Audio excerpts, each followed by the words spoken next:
తీరని పాపం ఆయనకు తెలియదు, తెలుసుకోవాలి. ఆ జర్నలిస్ట్ పేరు నేను ఇక్కడ ప్రస్తావిస్తే బాగుండదు. ఆ జర్నలిస్ట్ని పోయి అడగాలి ఆ మాజీ మంత్రి గారు. ఆ జర్నలిస్టు ఒక టీవీ ఛానల్కు సీఈఓ.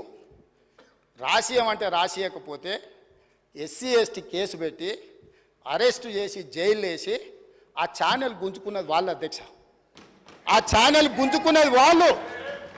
ఏ జర్నలిస్టును ఈరోజు కేసు పెట్టిరని చెప్తుండ్రో ఆ జర్నలిస్టు ఒక ఛానల్ సీఈఓ ఉంటే ఆ ఛానల్ వాళ్ళకు వ్యతిరేకంగా ఉందని ఆ జర్నలిస్టు మీద SC ST case Banjara Hills police స్టేషన్లో పెట్టి జైలుకు పంపించి నెల రోజులు జైల్లో పెడితే నా అడ్వకేట్ను పెట్టి నేను బెయిల్ ఇప్పించిన అధ్యక్ష. వీళ్ళ దోపిడీ ఆ ఛానల్ గుంజుకున్న విధానం ఇవాళ చర్చ చేయడానికి సిద్ధంగా ఉంటే రమ్మని ఉన్నారు అధ్యక్ష. వివరాలన్నీ నేను బయట పెడతా. మీరా ముసల్కన్నీరు గార్చేది ఏ జర్నలిస్టునైతే మీ మాట ఇంటలేదని ఆమె సొంతంగా కష్టపడి పెట్టుకున్న ఛానల్ గుంజుకోనికే ఎస్సీ ఎస్టీ కేసు పెట్టి ఆడపిల్లని జైలుకు తోలిన పాపం ఊరికే పోదు.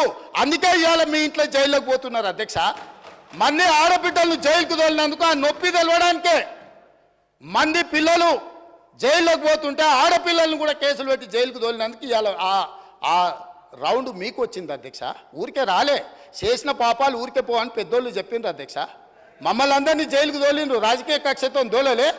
ఫామ్ హౌజులు కట్టుకున్నది మీరు, ఫామ్ హౌజులు కట్టుకున్నది మీరు, నియమాలు ఉల్లంఘించింది మీరు. వాటిని బయట పెట్టినందుకు జైల్లో పెట్టి డిటెన్షన్ సెల్లో పెట్టిరు అధ్యక్ష. నన్ను 16 రోజులు ఒక్క మనిషి లేకుండా ఐఎస్ఐ తీవ్రవాదులను ఎక్కడ పెడతారో అట్లాంటి డిటెన్షన్ సెల్లో నన్ను 16 రోజులు పెట్టిండ్రు అధ్యక్ష చెర్లపల్లిలా. నేను భయపడలే, లొంగిపోలే, నిలబడి నిటారుగా కొట్లాడిన అధ్యక్ష. మీరు జైలుకు తోలితే భయపడటోళ్ళు ఎవరు లేడు. అబద్ధాలు చెప్పి ప్రజల్ని మభ్యపెడితే ప్రజలేమో అమాయకులు కాదు. మీరు చేసిన అన్యాయాన్ని కళ్ళతో చూసిండ్రు కాబట్టే మొన్నటి ఎన్నికల్లో గుండు సున్నా ఇచ్చారు అధ్యక్ష. అందుకే ఈరోజు నేను చెప్తున్నా, విద్యుత్ మీద మీరు ఎంత తక్కువ మాట్లాడితే అంత మంచిది. అవి అన్నీ కూడా ఆమోదింపజేసుకుంటే చర్చ లేకుండా మీరు ముందుకొచ్చి ఈ ప్రభుత్వానికి సహకరించి ఈ అన్ని కూడా గ్రాంట్స్ ఆమోదించుకుంటే రాష్ట్రం ప్రశాంతంగా పరిపాలిస్తాం, సమస్యలు పరిష్కరిస్తాం అధ్యక్ష.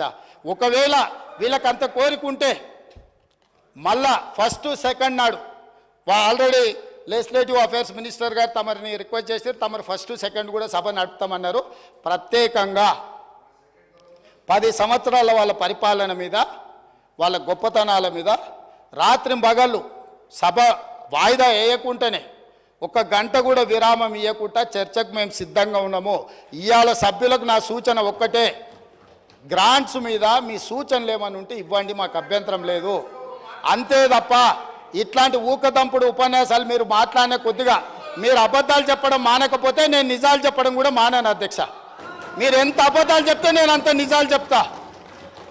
కాబట్టి తమరు వారికి ఆదేశాలు ఇచ్చి డైరెక్ట్గా సబ్జెక్ట్కి కన్ఫైన్ అయ్యి మాట్లాడిపించి ఇవన్నిటిని కూడా ఆమోదింపజేయాల్సిందిగా తమరికి విజ్ఞప్తి చేస్తున్నా అధ్యక్ష.